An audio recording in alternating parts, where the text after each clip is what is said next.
시작? 시작하는 거야? 물어봐. 들어줄게. 안녕하세요. 민주치과 원장 강정호입니다. 유튜브에 가장 많았던 질문들에 대한 답변을 좀 해드리고자 해요. 첫 번째, 미니씨와 라미네이트가 뭐가 다른가? 씨 라미네이트 아닌가요? 라는 질문이 참 많아요. 가장 큰 차이는 그 원칙과 그 방법적인 철학에 있다고 봐요. 라미네이트는 제가 항상 말씀드렸듯이 탄생 배경 자체가 아름다움, 신미라는 목적으로 인해서 만들어진 치료법이에요. 그래서 치아를 다듬어서 예쁘게 만들자, 이걸 주 목적으로 하고 있고요.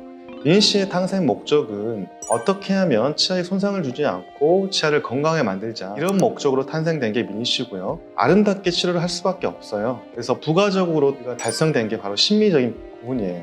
첫 번째 목적은 건강을 회복하자, 치아에 해끼치지 말자, 덤으로써 아름다워지는 것이죠. 여기서부터 가장 큰 차이가 있다고 보시면 될 것 같아요. 깎는다는 개념 자체가 어느 정도가 과연 깎는 건지가 중요한 것 같아요. 레진이 가장 보존적인 치료법이라는 건 누구나 다 알고 계시거든요. 즉, 이를 깎지 않고 손상된 부위만 걷어낸 다음에 레진으로 채워주는 방법인데요. 결국 레진도 이 때우기 위해서는 손상된 부위를 제거를 해줘야 돼요. 접착력 향상을 위해서 손상된 부위의 주위를 얇게, 아주 얇게 다듬어 주는 거예요. 정리정돈 해줘야지만이, 그쪽이 깨끗해야지만이 레진이 붙었을 때 떨어지지 않고 오래 버틸 수가 있거든요. 근데 그 배배를 주는 정도의 삭제가 굉장히 미미해요. 이 표현 자체도 과연 삭제인가 아니면 정리정돈인가, 그 차이라 보시면 돼요. 미니씨가 바로 이 레진처럼 우리 치아의 접착력 향상을 위해서 에나멜 부분을 정리정돈을 해주는 거예요. 향후에 세라믹이 떨어지지가 않아요. 그리고 오랫동안 버틸 수가 있는 것이죠. 이걸 이제 삭제라고 표현하기에는 좀 무리가 있죠. 향후에 훨씬 오랫동안 우리 수돗물을 유지하기 위해서는 꼭 필요한 수준의 에나멜 정리정돈이라 보시면 될 것 같습니다.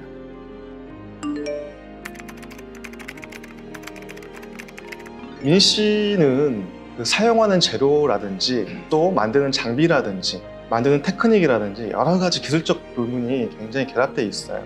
방법적인 측면, 또 솔루션 역시도 굉장히 많이 결합되어 있는 치료법이에요. 무삭제 라미네이트는 사실 저는 불가능하다고 봐요. 아예 삭제 없이 접착력에 있어서도 결합이 잘 되지가 않아요. 얇게 만드는 기술이 없다면 이걸 붙여놨을 때 치아는 뚱뚱해지죠. 그래서 치아가 커져 보인다는 말씀을 많이 하세요. 이걸 오버 컨투어라고 하거든요. 게다가 쓰이는 재료 역시도 제가 제일 강조하는 부분인데, 물성이 가장 유사한 재료, 심미적으로도 특히 투명성이 유사한 재료를 써야 하는데, 단단한 재료, 즉 만들 때 안 깨지는 재료를 사용한다면 나중에 붙이고 나서 심미성에 있어서도 오히려 아름답지 않게 돼요. 무삭제라는 걸 통해서 얼마든지 어느 누구나 할 수 있지만은 그 수돗물 자체가 치아와 어울리지 않게 결합이 된다면 뚱뚱해지는 치아가 형성이 되고, 또 투명하지 않는 색상이나 색조가 만들어져서 자연스럽고 투명하게 형성이 돼야 되는데 예뻐 보이지가 않아요. 어느 정도는 약간 다듬어준 양이 필요하고, 또 궁극적으로는 치료가 되면서 치아의 손상을 적게 하면서 심미적인 부분까지도 최종적으로 달성이 돼야지만이 가장 완벽한 치료가 된다고 볼 수 있습니다. 우리 세라믹이라든지 재료 자체는 절대 썩지가 않아요. 어디가 썩는 거냐면 이 자신의 치아가 썩는 건데요. 핸드폰 보호 필름을 일정의 이 테두리 부분이 정확하게 우리가 붙이지 못해서 일어나면 그 틈새가 벌어지면서 그쪽은 점점 더 먼지나 이물질이 들어오게 돼요.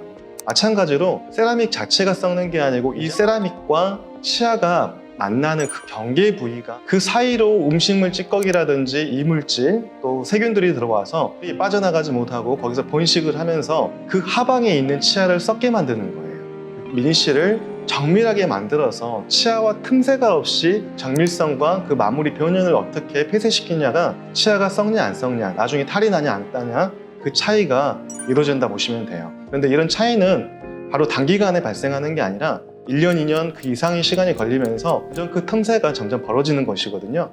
그러니까 그만큼 처음에 했을 때 가장 정밀성이 좋은 재료를 가지고, 방법을 가지고 여기를 완전히 폐쇄시켜주는 게 가장 중요하다 볼 수 있습니다.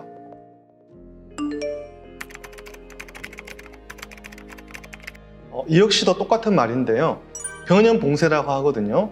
우리가 그 테두리를 얼마나 잘 막아내느냐, 이 변연을 잘 막아내느냐, 이 변연봉쇄가 확실하게 이루어지면 사실 반영구적으로 간다 해도 무리가 없습니다. 재료 자체는 물론 달아지고 깨져나갈 수도 있긴 하지만은 모든 탈은 이 변연에서 일어나는 거거든요. 그래서 이 변연 봉쇄가 제대로 일어난다면 충치라든지 다른 질환들이 일어날 수가 없어요. 단지 그 치아도 달아지는 것처럼 마찬가지로 미니씨라든지 수목물이 같이 달아지거든요. 같은 노화의 과정을 겪고 있기 때문에 큰 무리는 없어요. 내 아이의 구강 습관에 의해서 치아가 달아지는 것과 그 수명이 일치한다면 10년이 됐던 20년이 됐던 30년이 됐던 계속 쓸 수 있는 것이죠. 그래서 굳이 어느 일정 시간이 됐다 해서 무조건 수목물을 교체할 필요가 없는 것입니다. 어떻게 보면 그 치료를 하는 거는 굉장히 고급적인 서비스죠. 우리가 암에 걸려서 수술을 한다 하더라도 암을 제거하고 하기 위해서 굉장히 많은 노하우라든지 노력들이 필요해요. 많은 경험이 있는 의료진이 여러 가지 그 노하우를 가지고 수술을 하는 거죠. 그렇기 때문에 이 의료 서비스라는 부분은 굉장히 많은 그 노력의 산물인데 단순하게 어떤 재료값을 가지고 비싸다 싸다 말하는 거는 논하는 거는 문제가 있다 봐요. 그만큼 굉장히 많은 인력과 굉장히 많은 시간과 굉장히 많은 노력이 들어가는 것이죠. 미니씨와 라미네이트 같은 차이도 여기에 있다 봐요. 사실 재료는 비슷할 수도 있어요. 하지만은 라미네이트를 할 때는 노력이 적게 들어갑니다. 그러니까 의사가 이를 다듬을 때 역시도 굉장히 쉽고요. 특히나 제작을 할 때 굉장히 쉽게 돼요. 이를 어느 정도 깎았기 때문에 만들 때 그 두께를 굳이 얇게 만들 필요도 없고요. 정밀성을 그렇게 요하지도 않아요. 만드는 시간 역시도 반밖에 걸리지가 않아요. 미니씨 하나를 만들기 위해서는 시간이 라미네이트의 2배 이상이 걸립니다. 즉 노력이 2배 이상 들어간다는 것이죠. 가격 역시도 여기서 결정이 났다 봐요. 그래서 저희 병원 역시도 미니씨를 하냐 라미네이트를 하냐에 따라서 수가가 2배 차이가 납니다. 수가는 2배 차이가 나지만 향후에 우리가 이 수목물을 평생 사용했을 때 그 수명을 생각하고 그 퀄리티를 생각을 한다면 과연 어느 게 더 비싸고 싼 것인 거는 나중에 소비자들이 사용을 하면서 충분히 알게 되실 거라 봅니다. 저는 절대 미니씨가 그렇게 비싼 치료가 아니라고 강조하는 이유가 그만큼 오래오래 쓸 수 있고 탈나지 않고 그만한 가치가 있다고 보기 때문에 절대 비싼 치료가 아니라고 보고 있습니다.